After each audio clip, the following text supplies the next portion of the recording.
When you first get hold of a gas spring, you're going to first look for any damage that you may have on the body, any on the piston, maybe on the base of the gas spring as well. You're looking for any irregularities really. You're looking for any damage on the top of the piston. This will sort of give you some indication of what's actually gone wrong with the gas spring and why you need to repair it. And it's not just a matter of actually repairing the gas spring and putting a new gas spring in the tool. It's also a matter of finding out what's caused that so that you can repair it for the future, because you don't want to put another gas spring in the tool and it fails straight away. So once you've done that, what we're going to do is take it apart. Whenever we work on a gas spring, always work on it in the vise, because if anything happens, it means you can always move out the way very, very quickly. You're not going to get hurt. You're always thinking safety all the time.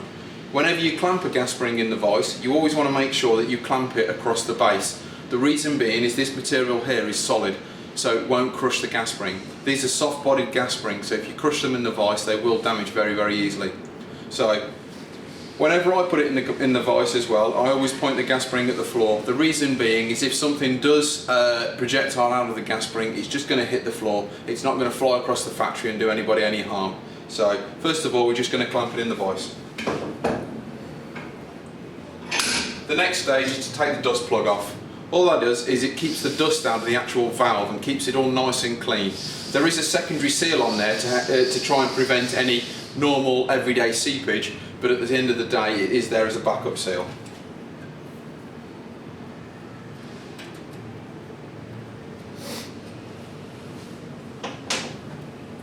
Using the gas release tool, basically whether you need an M6 or a G1/8, you can use the same piece of kit for both. Just screw it in nice and slowly until it hits on the bottom of the valve. Then give it half a turn and all the gas will come away. On the larger gas springs it might take a lot longer because there's a larger volume of gas in there. This case, not too bad.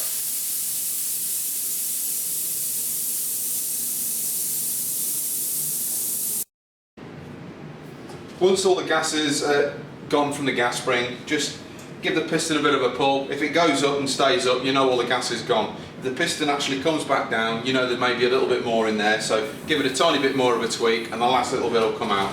When you're happy, take the valve tool and remove it. After that, just take the normal valve removal tool, put it in there and just undo it.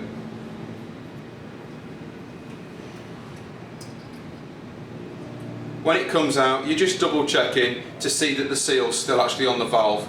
If it is actually in the gas spring, you need to try and get that out. You can usually do that with an airline or a small Allen key, etc, etc, and just take it out of the way.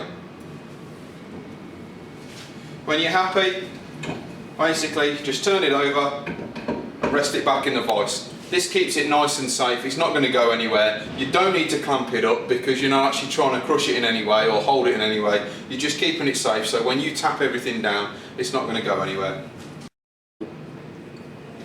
Once you're ready now, just put the gas spring, rest the gas spring in the vise. There's no need to clamp it up. You're just putting it there for a bit of support.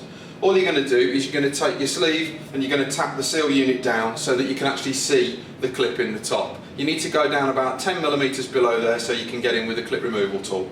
So we'll just tap it down nice and gently.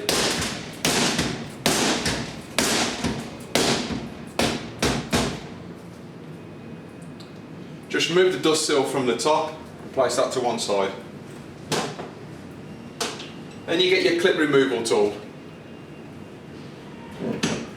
If you get your clip removal tool then, basically it just allows you to get underneath the clip and just lift the clip out. You've got two choices on the clip removal tool. You've got the smaller part for the smaller gas springs and you've got the larger one for the larger gas springs. It all depends on what size the actual clip is in the gas spring to which end you're going to use. So place it back in the vise. All you need to do is get the end of the clip tool underneath the end of the clip.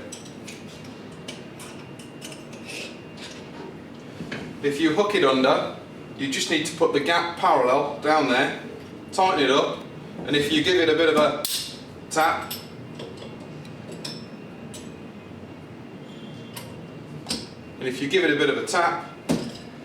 it'll usually come out nice and easily.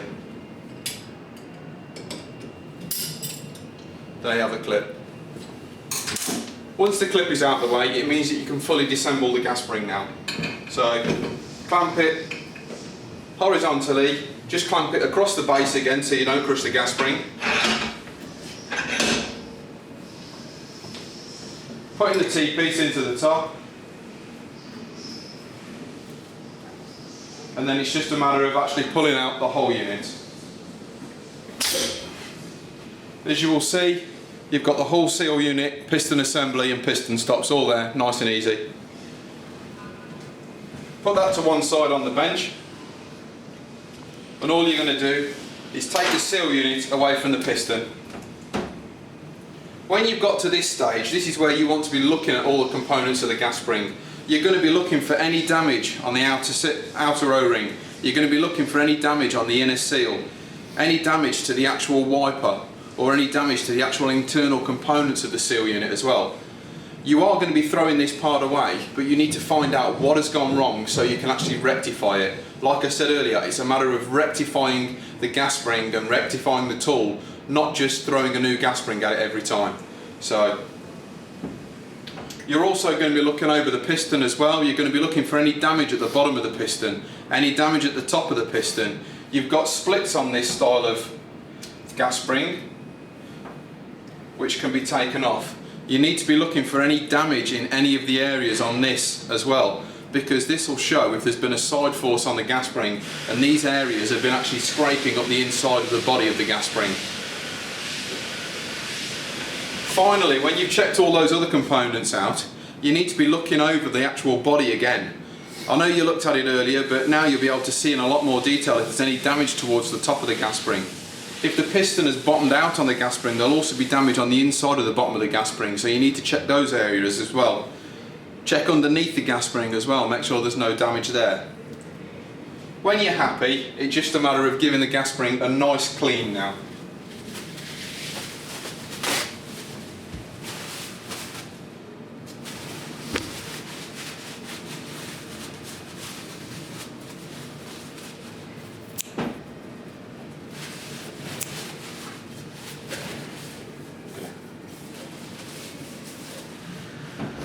If you get most of the dirt off with a rag, then you can use a cleaning solution to get off the fine areas.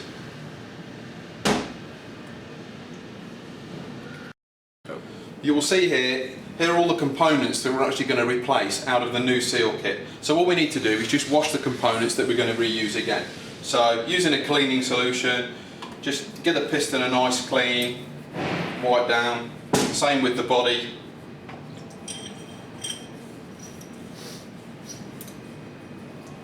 And then the same with the splits. This will get off any unnecessary dirt. Then just give everything a bit of a wipe with a rag, ready for reassembly.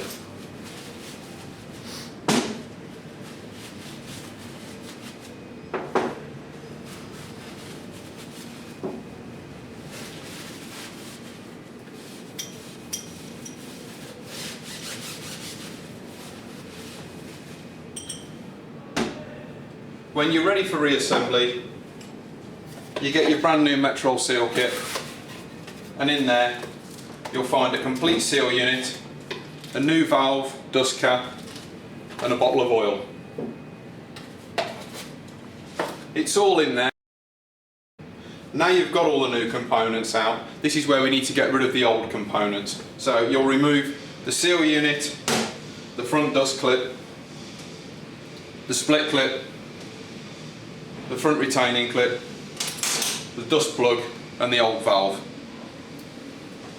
All new components will be supplied for these.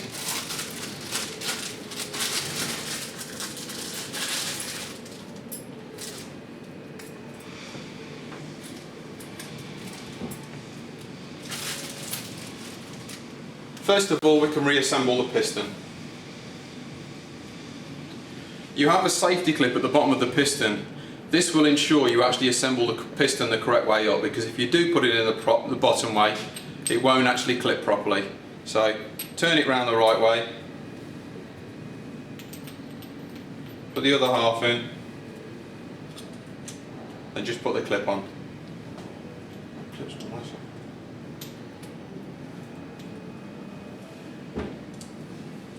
Right, the next stage is to actually put oil into the gas spring. If you put the gas spring body at 45 degrees into the vise. All you need to do is fill up the gas spring with oil so it covers half of the base.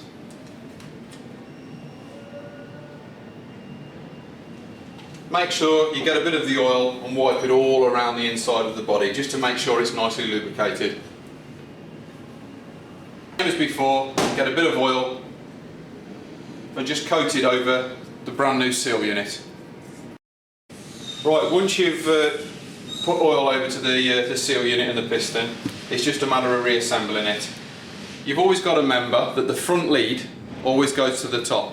If you get it the other way up, it won't sit level with the top of the actual body of the gas spring. So just put it over the top with two hands. If you give it a rocking motion, it'll slide on. Leave it towards the top of the piston. Using the T-piece, screw it into the top of the piston and then lift it up over to the body of the gas spring. Drop it in nice and steady and take out the T-piece. This is where you need to tap it back down to the position you had it before you actually took it apart. So you need to be able to see the clip groove ready for reassembly on the clip. So tapping it down nice and gentle, you'll get very little resistance.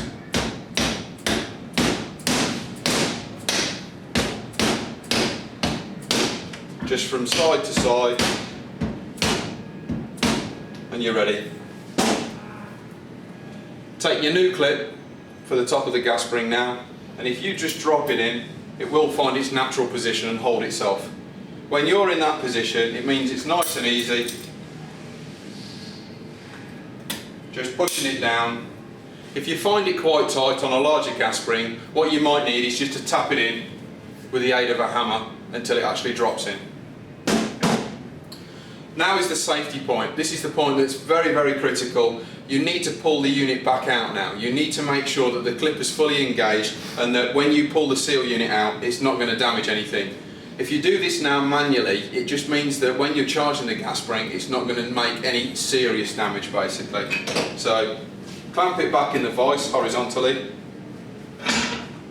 and screw the T-piece in. With one swift motion, you want to be able to pull out the piston and the seal unit. You get a nice crisp snap on there. You know that everything's fully engaged and nothing's going to come out.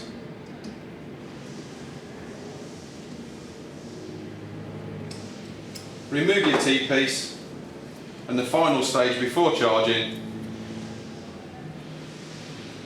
is to put a new valve actually into the gas spring.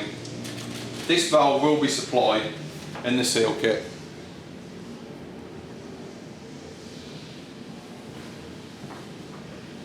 Take your valve tool,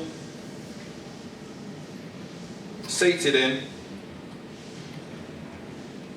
then you just need to screw it down until it hits bottom. Give it a tiny nip. Pointing the gas spring back at the floor, put it back into the vise so it's nice and safe when you're actually charging the gas spring. Right, now we're ready to actually charge the gas spring. You get your charging armature, whether it be the G1/8 or an M6. If it's an M6, just put an adapter on there for the smaller EX gas springs. In this case, it's a straightforward G1/8 straight into the port of the gas spring. So screw it in, being very, very careful because it is a fine thread, and the last thing you want to do is actually cross thread.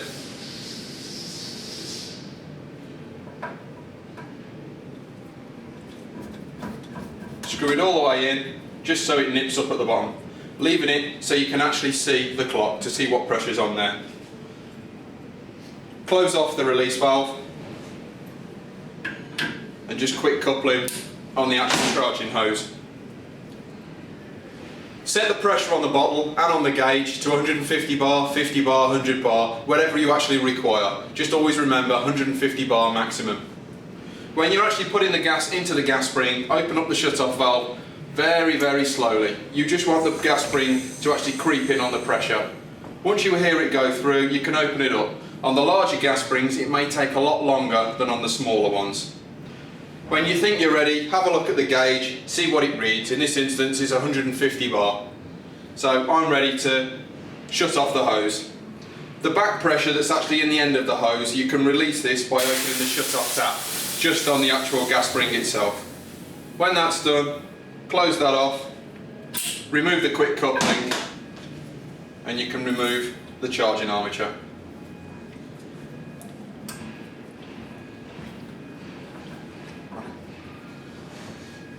The next stage, now it's fully charged, if you get the dust plug, just put it back in. Once again, this is purely for keeping out the dirt, the grime, the dust, swarf, anything from the gas spring to stop it getting contaminated. Just nip it up because there is a secondary seal on there.